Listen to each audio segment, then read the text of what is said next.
State funeral for World War II veterans is a uniquely American story. It came from a 10-year-old schoolgirl in Texas who wanted to honor her godfather, who happened to be the recipient of the Congressional Medal of Honor in World War II. But this is America. Sometimes the most powerful ideas come from the most basic among us, and we want to push through to make sure that the greatest generation has a wonderful final salute. This powerful idea came from Rabel McNutt, and we sit down with her today to talk a little bit more about what inspired her to start this cause of state funeral for World War II veterans. Hi. Hello, it's nice to meet you. Nice to meet you too. How old are you? I'm 11 years old. Your dad said that you actually came up with the idea for the state funeral for World War II veterans. Is that true, or is he making that up? It's true. Well, what inspired you? Uncle Ehlers. What was your Uncle Ehlers like? He was just really fun to be with. He always made me happy. And whenever I got to see him, we spent a lot of time together. I remember his house. His wife collected a lot of dolls. So that was always fun to see.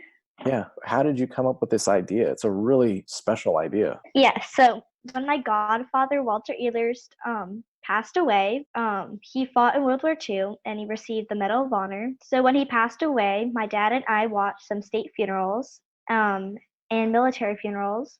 One of the things we found was the state funeral for Ronald Reagan, and that got me thinking. So I asked my dad if Uncle Ehlers' friends would have a state funeral. So that's where the ideas got started. There are only 4 Medal of Honor holders left. So when the last one passes away, we want to have a state funeral to honor all the 16 million men and women who fought to save our country. It's really special that you would come up with that idea. Do you think that there's kids that don't know much about World War II or people like your Uncle Ehlers? Yeah. From a kid's point of view, you don't really know much of history, until you actually get into school, like middle school, which I am now. So I'm just starting to learn about all that stuff. But in elementary school, I didn't know about all this stuff. And that was kind of made me wonder that all this stuff is going on in the world without us. And we have no idea what any of it is. Yeah, it's really big. Really, really big. Have you been to Washington, D.C. with your dad at all? No. Has he told you about how big it is there? Yes. Speaking of the congressman, my dad wanted me to tell you that lots of senators and congressmen have written to the president on behalf of our organization. So that is good that the president knows what we want, and we just have to get enough signatures. You've met Mr. Williams, haven't you, Mr. Herschel Woody? Yes, he's really nice and funny. From a kid's point of view, why this is important, what do you tell your friends when they ask you about it? I don't know. My friends don't really know much of it. I like to explain it and everything, but they're kind of clueless into what's going on about everything, especially World War II. Do you study it now in your school? Has it come up in any of your classes? Not yet. We just talked about the Civil War, and then we're moving on to World War I. Then we'll go to World War II. Very interesting. Do you think that you will talk about it whenever it comes time for World War II? Yes, totally. Whatever it takes to get more signatures. I went around last year in 4th grade and collected everyone's signature in my grade, and that helped a lot. So right now we have over 12,000 signatures. That's awesome. 12,000? Mm-hmm. If I'm a parent, so I'm a parent and I have 2 little boys, how do I help my kids go and support your cause? What do I need to tell them if I'm a parent? Well, we have had some parades. We have a local 4th of July parade, and we went into that. We have a flight museum here, the Love Field Flight Museum, and for Veterans Day, we went over there. They had a little kind of conference and stands, so we got signatures there. Just lots of ways to participate. We're in Corsicana. We're trying to have a parade and trying to get some Boy Scout troops there, and that's a way to organize kids into it, because most parents have kids and if there's a way for them to bring their kids, it's not as hard. My son, whenever I told him about it, he told some of his classmates about it, and they were like, what is that? They didn't know what a state funeral was. Should they go check out some videos on YouTube and maybe check some things out so they could find out some more information? Yes, and we think that if we do have a state funeral, it'd be a good way to teach other children about the sacrifices that World War II veterans made. Yeah, I think that, yeah, you're absolutely right. Do you think that somebody that was a kid had questions and they said, I don't know why this is important? Do you think after they watched a video of one of those funerals that they would think that it's really important still? Yes, so right now kids have the impression that, oh well, cool, someone fought for me. Like, they don't really get like the concept of it. And once they actually see what we're trying to do, see videos, talk to people that had a fight in the war, hear different stories, they'll start to realize how real and how it affected their generation today. Yeah. And so just taking a few minutes to go and sign the petition actually helps them understand history a little bit more. Yep. Is there any one thing that you would want people to know? Well, we have the American Legion backing us up. We have 3 state legislators have passed our resolution. We have state chairmen in 26 states. Yep, that's all I can think from the top of my head. What have you learned about the power of an idea? Well, this was basically like my first idea I did, but I felt like it gave me something to do. It's like something I can do after school when I have nothing to do. It's just something I can focus on whenever I have just free time or whenever I feel like doing it. Because first of all, I know that it's not just really my free time being wasted, it's helping others. And then it's educational also, which is my parents' big thing. Oh, yeah. What has it been like working with your dad on a project like this? It's been fun. It's gotten us closer, kind of. Yeah. Do you think that there's other dads that could have a closer friendship with their daughter or their son if they did something like that? Definitely, because like dads are not only into shopping or all these things, especially for girls. So whenever you can do something they like when they're little, they play with like these like airplanes or cars or whatever. So when they get to talk about all this stuff because it relates back to World War II, they could do this together and that'd be fun. They could go to our website called www.worldwar2salute.org. And you can go there and sign our petition online. That's right. That's right. Or they can go to change.org. You can go to change.org. It's listed there for people to sign as well. Those are 2 great places to go sign the petition. We now talk to Bill McNutt, Rabel's dad, about this cause. Everything is good in our world, and we're just very excited that Rabel came up with this fun idea and meaningful idea, and it's such a great way for young people to learn the history and the sacrifices of the World War II veteran. Rabel has a couple of cool things. Her godfather arrived on Omaha Beach at about 11 in the morning.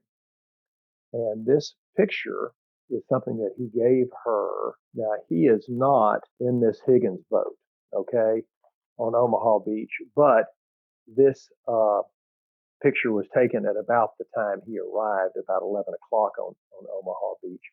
And then it's also autographed to her. Yeah, it says, to my goddaughter, Rabel McNutt. God bless.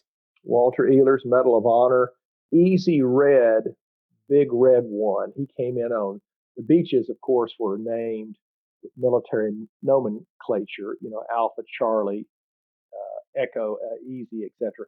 Big Red 1 was what is from Fort Riley, Kansas.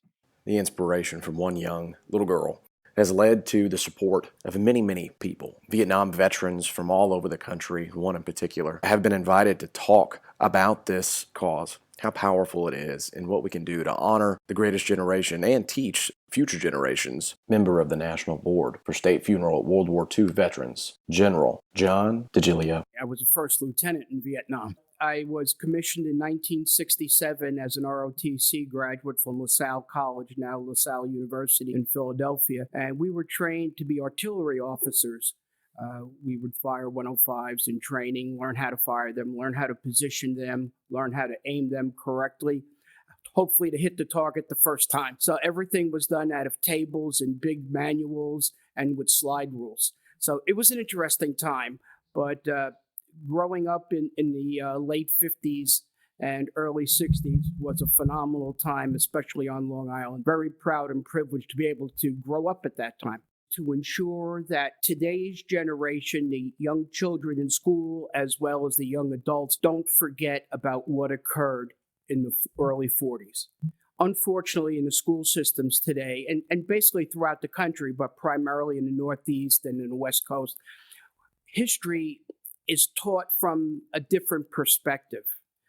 To paraphrase what the Irish Nobel laureate Sir Edmund Burke said, those who fail to study history are doomed to repeat it. And we can see that over and over again throughout the world history, as well in the history of our own country. We make the same mistakes. Einstein, said stupidity is doing the same thing over again and expecting different results. We don't really look in the past and see where did we go astray slightly and how do we come back on track. What's happened is that World War II veterans are diminishing at an extremely rapid rate. Obviously, they're in their very late 80s and early to mid 90s. 1 or 2 years ago, an article was written in the paper in Raleigh, North Carolina, asking about basically how do we celebrate this World War II generation of men and women who served in our armed forces, both overseas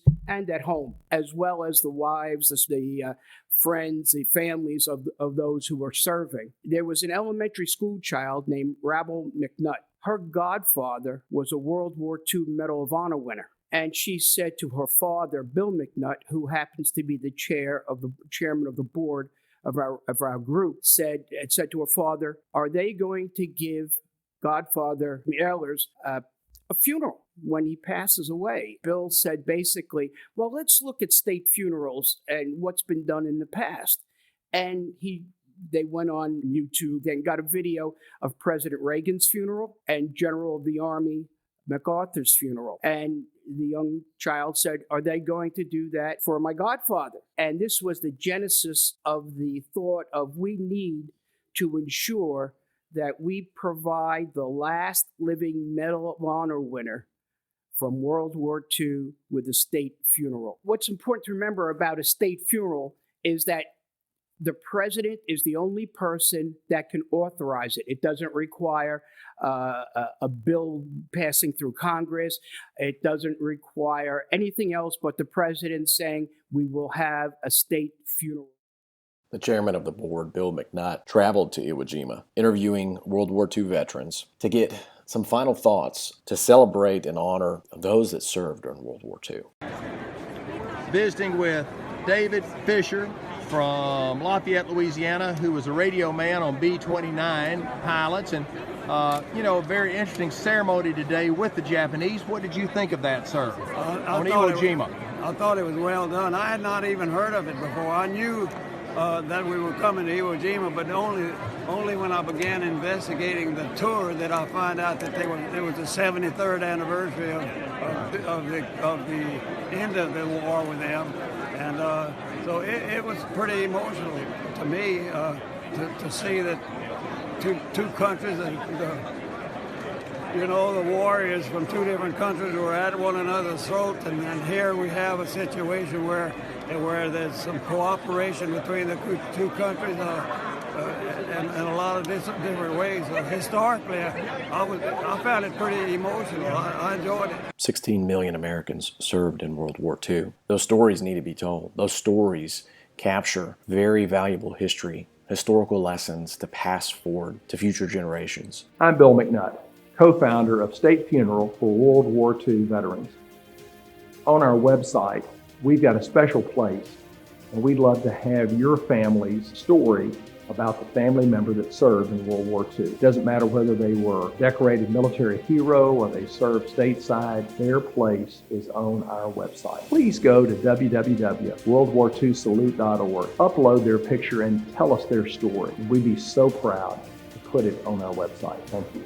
464 gallant Americans received our nation's highest honor in World War II, the Congressional Medal of Honor. Today, only a handful remain, and each and every one of them was an enlisted man. Our nation has held many state funerals in Washington, D.C. for generals, but never one for an enlisted man. And we need your help in changing American history. Please go to our website, www.worldwar2salute.org, and help us petition the President that when the last of these Medal of Honor recipients from World War II leaves us, that they be given a state funeral in Washington, D.C. Not just for that one brave American soldier, but as a way of providing special recognition to all 16 million men and women who served in uniform in the Second World War. Thank you for signing our petition.